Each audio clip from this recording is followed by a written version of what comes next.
Nós contamos com os jornalistas Yuri Costa e com o Lucas Leite. O nosso convidado para debater o cotidiano é o pesquisador do Laboratório de Estudos da Violência da UFC, Ricardo Moura. Seja bem-vindo, Ricardo. Muito obrigado pelo convite e vamos ter essa conversa aí, passar a limpo esse ano. A gente luta por justiça, porque não foi um confronto, foi extermínio. Tem que ter uma condenação para que acabe com esse ciclo vicioso da polícia entrar dentro da favela e achar que todo mundo que está na favela é suspeito, que achar que todo mundo que está na favela tem que ser morto, que todo mundo na favela tem direito de morrer. Na verdade, Ricardo, o julgamento da chacina do Curió foi um dos acontecimentos desse ano 2023, histórico e com uma grande simbologia.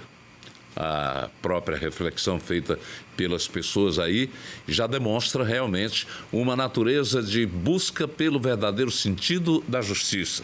E 8 anos depois, é bom que se diga, 8 anos depois da chacina, que análise você faz do caso e do julgamento em si?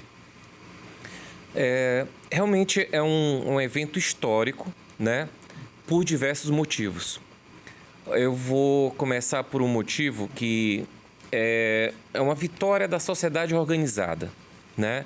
As mães do Curió, elas mostram pra gente uma nova forma de fazer política que não é uma política partidária, é uma política da defesa dos direitos, né? Elas têm uma frase que é transformei do luto à luta, né? O luto, aí elas dizem, não, o luto para mim é verbo. E isso foi muito importante, né? E nesse processo elas foram se organizando, foram se capacitando. Uma fala como essa de uma mãe, ela tem um peso, ela tem uma articulação que é dessa busca por justiça, né? Dessa busca de não se abater, de não se conformar a uma posição de vítima. E em relação ao julgamento, eu acredito que o resultado ele foi dentro do limite do que se poderia. Por quê? Foi um crime muito complexo, né?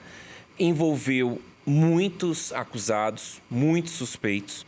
O tempo decorrido do crime até o julgamento, ele é um tempo bastante extenso. Nesse período, muita coisa se perdeu, muita prova se perdeu, né? Exigiu um trabalho também do Ministério Público, da equipe de investigação, práticas e técnicas, né? Que fizeram telemetria de celular, que foram... práticas de investigação que não são usuais. Né? Por quê? Porque o que ocorreu não foi usual, né? Foi um tapa na cara da sociedade cearense. E aí, assim, a gente pode pensar a autoria da chacina como círculos. Então você tem um círculo ali mais próximo de pessoas que foram responsabilizadas e esse círculo vai se abrindo. À medida que esse círculo vai se alargando, a possibilidade de você responsabilizar agentes do Estado diminui. Né? Então, havia essa grande dificuldade, mas eu acho que a gente termina com uma sensação de justiça, se não plena, mas de justiça. Eu acho que a gente não pode minimizar esse resultado, mas também é importante a gente lembrar o seguinte: a chacina se tornou um instrumento dos grupos criminosos, né? E ela se banalizou. Eu me lembro que até certo ano havia uma contagem de chacinas por ano, né? Então você tinha 2000 e tanto, foram 8 chacinas. Se eu perguntar para vocês quantas chacinas houve no estado em 2023, dificilmente alguém vai saber responder. Eu mesmo não sei. Porque se tornou uma prática tão recorrente, né? Que foi incorporada de uma forma tão acrítica, tão sem revolta, tão sem repercussão, que ela se tornou algo do nosso cotidiano, né? Então, essa retomada da indignação perante a chacina, da investigação de outras chacinas e da investigação de outros crimes cometidos por policiais é algo que a gente ainda tem que ter em mira, né? Devemos celebrar esse resultado, eu acho que foi um resultado bastante positivo.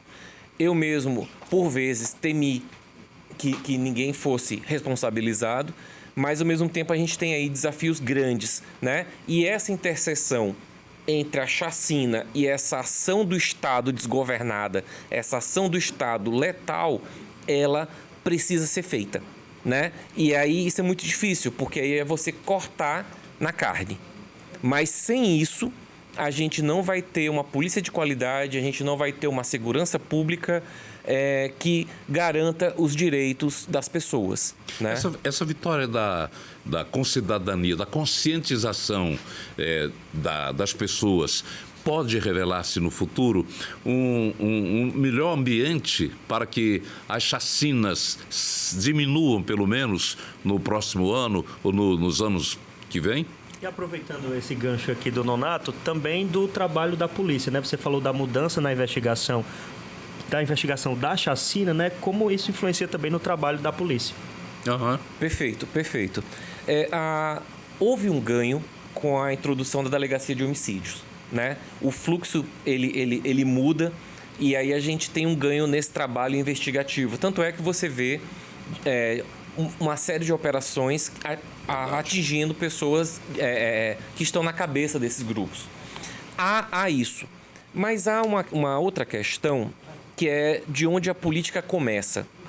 A política de segurança pública, ela precisa, em primeiro lugar, começar ouvindo essas mães. As mães que estão nas periferias, as mães que têm que dar conta dos seus filhos. E essa política de segurança, ela não é só uma política da Secretaria de Segurança. Ela é uma política da Secretaria de Educação, ela é uma política da Secretaria que atua na área social, de saúde. Por quê? Vou dar aqui um exemplo. Uma mãe que perde um filho, ela tem que ir atrás da justiça pelo filho. E ela, de modo geral, ela não é bem tratada. Ela tem que manter o sustento da casa e ela tem que manter os outros filhos longe do crime ou com problemas. E ela própria tem uma série de distúrbios causados por esse trauma, né? Que tem um nomezinho técnico, que são esses efeitos pós-traumáticos. E a gente não tem nenhum tipo de política que ampare essas pessoas. Né? Então, quando a gente tem um adolescente morto, quando a gente tem um jovem morto, a gente tem uma família atingida, né? A gente tem uma família ferida. Só que as políticas nunca começam por aí. Elas estão sempre pensando na questão da repressão. E aí, assim, eu acho que a gente avançou na questão da investigação. Eu acho que a gente avançou na organização da atividade policial. A atividade policial hoje, ela é muito mais bem organizada, ela tem muito mais parâmetros para atuar. Isso é um fato, né? Isso é um esforço que começa no governo Cid e a gente vê, passa pelo Camilo, a gente vê agora. Mas, ao mesmo tempo, nesse pilar que é a prevenção e é o suporte às vítimas, a gente vê pouquíssima coisa, né? E essas pessoas, elas estão em comunidades que vão gerar pessoas que vão entrar nesse funil da criminalidade, né? Porque eu costumo dizer que a criminalidade, ela é um funil. A boca de entrada é imensa e a boca de saída, ela é muito estreita. E a gente precisa largar a boca de saída. E é o que a gente não faz de modo algum. É como se a repressão fosse uma medida a curto prazo e as políticas públicas medidas a longo prazo que nunca são tomadas. De médio e longo prazo. E uma outra coisa. Havia um debate assim, não, mas precisa ter escola, não sei o quê. Saiu o resultado recentemente do PISA. Gente, as crianças não estão conseguindo frequentar as aulas, frequentar escolas. Ou elas estão num local que são impedidas pela facção, ou elas estão lá pensando em uma outra coisa, pensando na sobrevivência, pensando no o que vai fazer. Então, e os professores com uma sobrecarga, tendo que lidar com questões que são pesadas, que vêm da família, que a família não resolveu. Porque assim, o professor, ele tem que ministrar uma disciplina, ele tem que ensinar os alunos. Ele não pode ser professor, ele não pode ser orientador, ele não pode ser psicólogo, ele não pode ser orientador espiritual daquela criança. E a gente joga um peso imenso na escola, né? Então, assim, não é só escola, né? Mas eu vou passar pro... Mas, Lucas, antes de você perguntar, tem uma coisa... Aí você pode falar assim, Ricardo, mas aí como é que seria? O IBGE ele tem um termo chamado assentamento precário. Quando você pega um bairro grande de Fortaleza, que é um bairro com muito homicídio, e você coloca ele no mapa, você vai ver que os homicídios eles se concentram em alguns becos, algumas ruas, e que são que tecnicamente chamados de hotspot, que é um ponto quente de violência. Esses locais, quando você vai ver, não tem uma escola, não tem pavimento, não tem água, não tem saneamento. Então, o assentamento precário é aquilo que o Estado não deu. E ali é onde se concentram os homicídios. Se você fizer uma ação intensiva nesses assentamentos, e a prefeitura sabe quais são, você já consegue ter um impacto ali, né? Porque a polícia está presente em todo canto. Não é que não exista polícia, existe polícia, né? O que não existe é essa condição dessa sociabilidade, dessa estruturação dessas pessoas, né? Mas eu vou passar para o Lucas. Não, eu queria voltar um pouquinho aqui para a reparação. Reparação dos danos. Eu não vou colocar a parte material. A parte material tem uma discussão. Era Camilo e o Delcy era o secretário, o Camilo Santana era o governador na época. A cobrança sempre foi, principalmente da grande mídia, da reparação material. Mas ninguém fala, e eu queria saber exatamente de você se tem um estudo em cima disso. A reparação para as famílias, porque tem a família desgraçada e tem a que desgraçou. Tem a família, a gente está falando aqui de família são chacinados. E quem sobrou? As famílias ali. Ali tem uma parte afetada. Tem a outra parte vamos colocar, foram 11 mortos e 8 policiais condenados, os policiais condenados. Isso. Cada policial daquele tem uma família, 3 filhos, uma mulher e tal. Existe uma base para que essa desestruturação criada vou colocar a chacina do Curió, mas teve a chacina do Gago também ali em Cajazeiras, foi muito próxima. Tem algum estudo que leva a isso para que essas pessoas elas não sejam tão sacrificadas a partir de um tiro de um policial e a morte de uma pessoa? Não, aí não seria um estudo para isso, né? Mas a gente sabe que há um dano às famílias. Mas esse trabalho de reparação que você diz é um trabalho que não vem sendo feito a contento. Tanto é que a gente teve que esperar o Eumano se eleger, tomar posse, para o Eumano fazer uma nota no Twitter se solidarizando com as vítimas. Porque há uma questão, quando você fala em questão material e questão moral, há uma questão para as famílias que é o seguinte: foi um agente do Estado e que causou esse crime. E a figura máxima do Estado, ela não, em nenhum momento ela foi solidária a gente, né? E isso, para as mães, é uma coisa que pesou muito de forma negativa. Reclamaram do desprezo? Reclamaram muito da questão do desprezo. No primeiro momento, havia possibilidade de incriminação daquelas pessoas, né? Logo quando surge a história, a ideia era: quem são eles? Será que eles têm envolvimento? Né? Mas aí, Lucas, eu acho que você precisa ter uma política de reparação.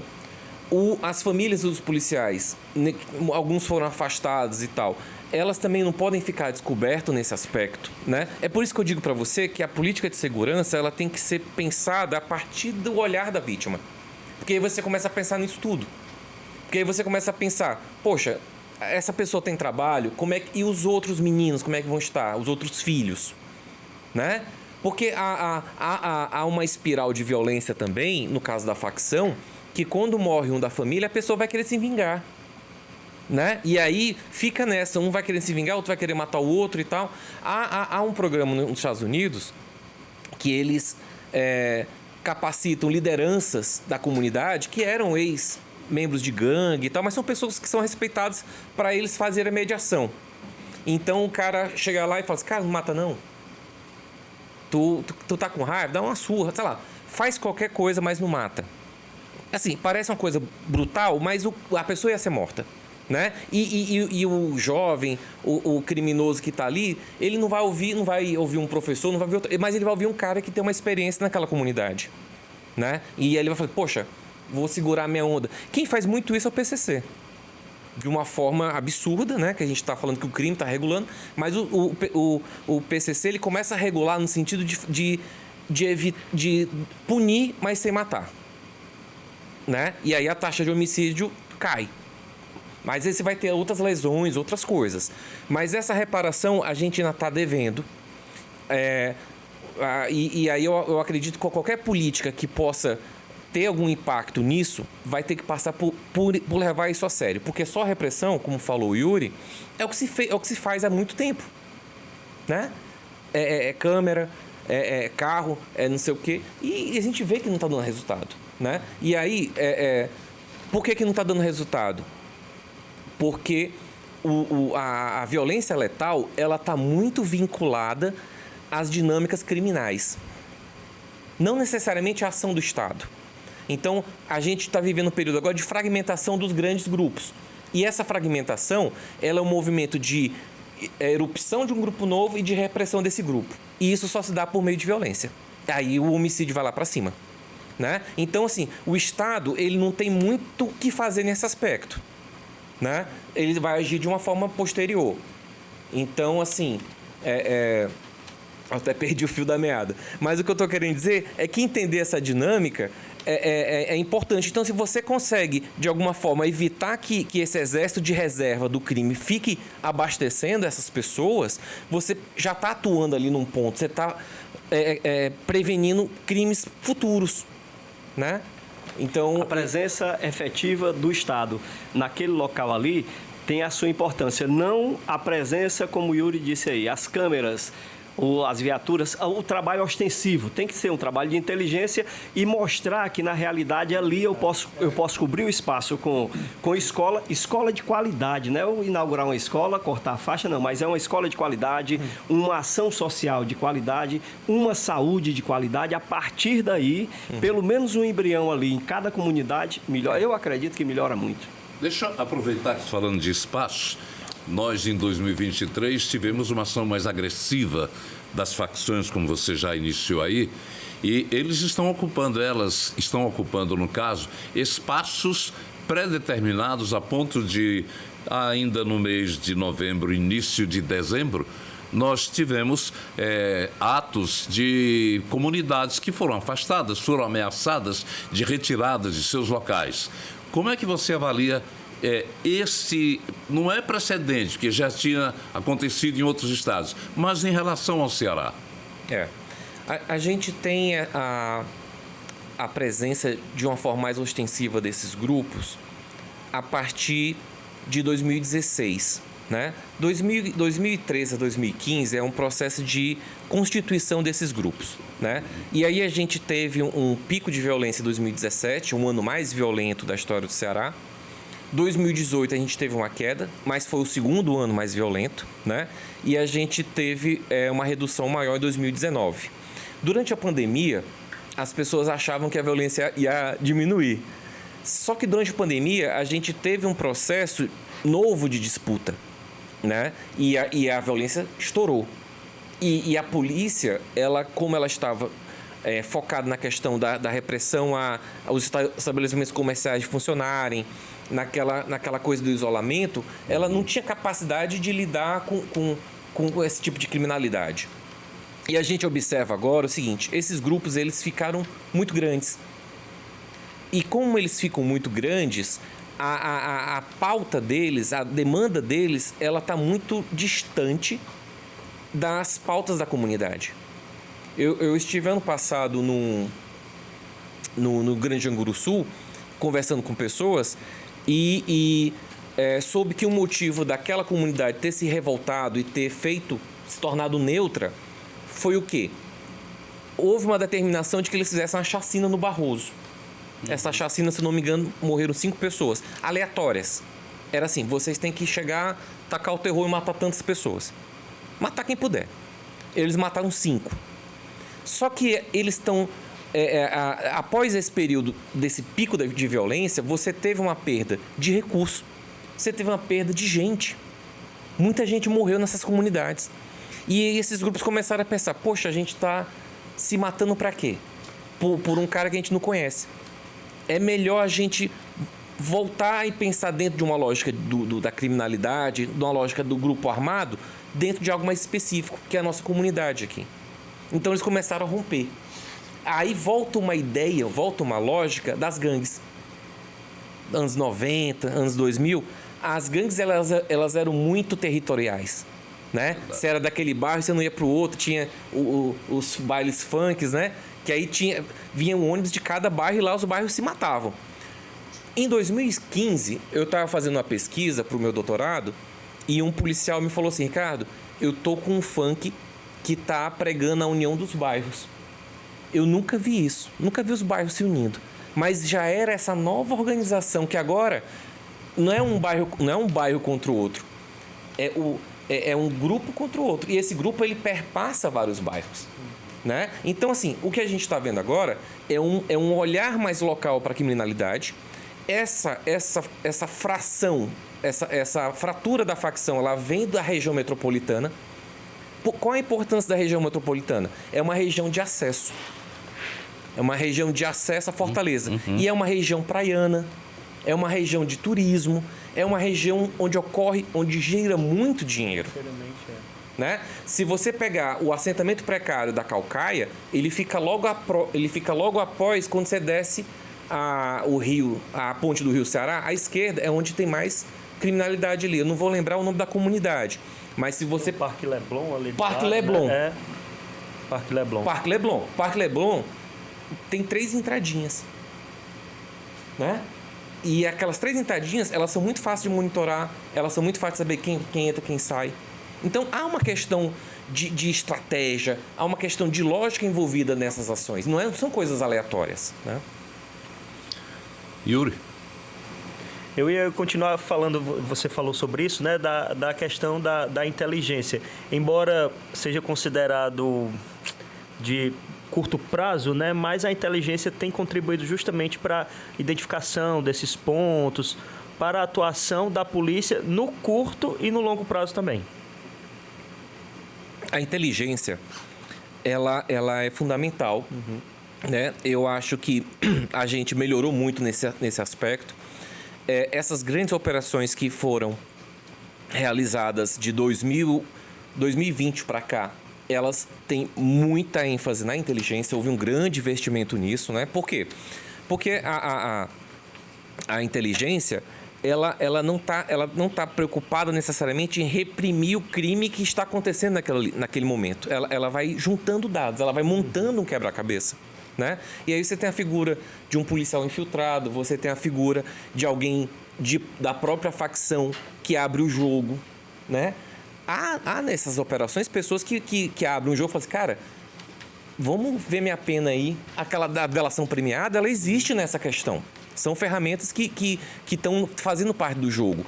E isso descompensou para um lado, porque os guardiões do Estado, eles perderam muitas lideranças nesse processo. E aí o CV, ele tomou muito espaço. Aí depois, o CV, nessa coisa dele tomar muito espaço, ele ficou grande demais. Né? E aí ele começou a ter a facção da facção. Né? Então, assim, eu acredito que o trabalho da inteligência é um trabalho importante. Agora, a inteligência no dia a dia, ela tem que estar muito, muito ligada e muito linkada com a atividade policial e investigativa. Na minha tese, eu estudei isso. E há um problema da inteligência que é o seguinte: se eu tenho informação, por que eu vou passar essa informação e o que vai fazer com essa informação? Né? Então, você tem a inteligência da PM, a inteligência da Polícia Civil, a inteligência da Polícia Penal, cada um tem essa inteligência. Mas quem que integra isso? Então, é preciso ter essa circulação de informação rápida. Por quê? Porque a informação da inteligência, ela tem um tempo. Se passar daquele tempo, ela se perde. Uma informação que você guarda demais e você não faz nada, depois ela não tem utilidade. É igual jornal, é igual notícia. Né? Se tem uma informação de um acidente e você vai publicar uma semana depois, ninguém vai mais interessar. A informação da inteligência policial é a mesma. Tem informação que o ano de 2023 foi marcante. foi a agressão contra mulheres, a violência contra mulheres. Crimes de feminicídio que marcaram o registro policial e também com áreas bem destacadas, como o Cariri, a região do Cariri, onde houve grande número de crimes dessa natureza. Como é que você avalia a violência contra a mulher? Eu comecei a atuar na área da comunicação, na área da polícia, né, de cobrir polícia e tal, antes de começar a pesquisar sobre isso, em 2003. E me lembro que em 2003 havia o escritório do crime. O Lucas Leite vai se lembrar do escritório do crime, que era ali no Cariri. E a gente tinha uma imagem falsa de que o homem violento era o homem do Cariri. E o homem de Fortaleza não era violento. E o que a gente percebe com o passar dos anos é que nós somos muito violentos. Né? Nós somos muito violentos porque houve, ao mesmo tempo, também um despertar para a violência, no sentido de que ações que eram tidas como que é porque é o jeito dele, porque ele é assim, porque quando ele bebe é assim. Isso, as mulheres começaram a tomar mais consciência disso. Né? E aí os casos começam a aumentar porque a sensibilidade à violência ficou muito pequena. Ninguém tolera mais. E eu vou lhe dizer uma coisa. Quando de 100 pessoas que morrem no Ceará, historicamente, 3 eram mulheres. Não passava de 5. A gente chegou a ter um ano agora, 2020, 2021, se não me engano, que esse número chegou a 10. Então a gente sai de 2, 3% para 10%. Quer dizer, é um incremento muito elevado. Os homicídios, eles não aumentam tanto, né, nesse período, até diminui, mas essa mudança do gênero, ela vai acontecer, né? E aí há um risco, quando a gente fala dessa questão do acesso às armas e tal, porque a mulher, o acesso às armas, quando as pesquisas que existem mundialmente sobre isso, a defesa pessoal é a menor coisa que a pessoa faz com a arma. As grandes pesquisas, elas mostram que quando a pessoa é confrontada com um assaltante, alguma coisa, ela sai correndo, ela pega um taco de beisebol. Isso lá nos Estados Unidos, que é onde tem mais pesquisa. E raramente ela é usada para isso. Ela é usada para quê? Briga de vizinho. Uhum. Para ameaçar a mulher. O impulso dentro de casa. Por impulso dentro de casa. Né? Quer dizer que... Porque o uso da arma, na verdade, não tem nada a ver, apesar da propaganda em cima, com defesa pessoal. E a gente tem uma coisa, Nonato, que eu acho que é uma coisa que não é discutida, que é a seguinte: a questão do ódio contra a mulher, a misoginia. Ela começa muito cedo.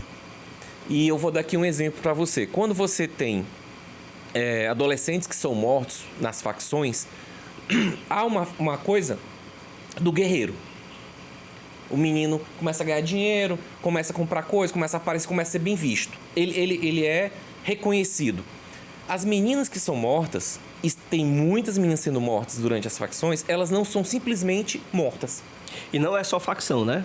Morta dentro de casa. E quando o Nonato fala de Ceará, do estado do Ceará, quando a gente ficou de abordar esse assunto aí, eu fui dar uma olhada, isso é uma mazela social Brasil-mundo. Se você olhar, nos últimos, vamos colocar a partir de 2019 para cá, teve um crescimento exponencial. Sim, exato. E aí tem uma outra coisa. Essas meninas, elas têm partes do corpo decepada, o cabelo é cortado, porque há um ódio a mais. Porque ela não é vista como uma guerreira. Ela é vista como uma pessoa para você fazer algo cruel, exercer a sua crueldade. E isso acontece nas relações do dia a dia, né? E a gente agora está vendo isso muito, muito, assim, de uma forma muito repetida. Banal. E aí você pega casos nacionais, pegando essa deixa do Lucas, mulheres que vivem com pessoas que são milionárias, mulheres milionárias, que passam a mesma questão. Então, é uma coisa transversal. Não é o cara que é pobre, que bate, não. É uma coisa que a gente tem que trabalhar isso. E aí a gente tem que trabalhar isso cedo, nas escolas. A gente precisa ter discussão sobre gênero, contra a questão da misoginia. A gente precisa trabalhar isso nas crianças desde cedo. Ricardo, muito obrigado pela sua participação, analisando um lado que realmente chamou a atenção em 2023.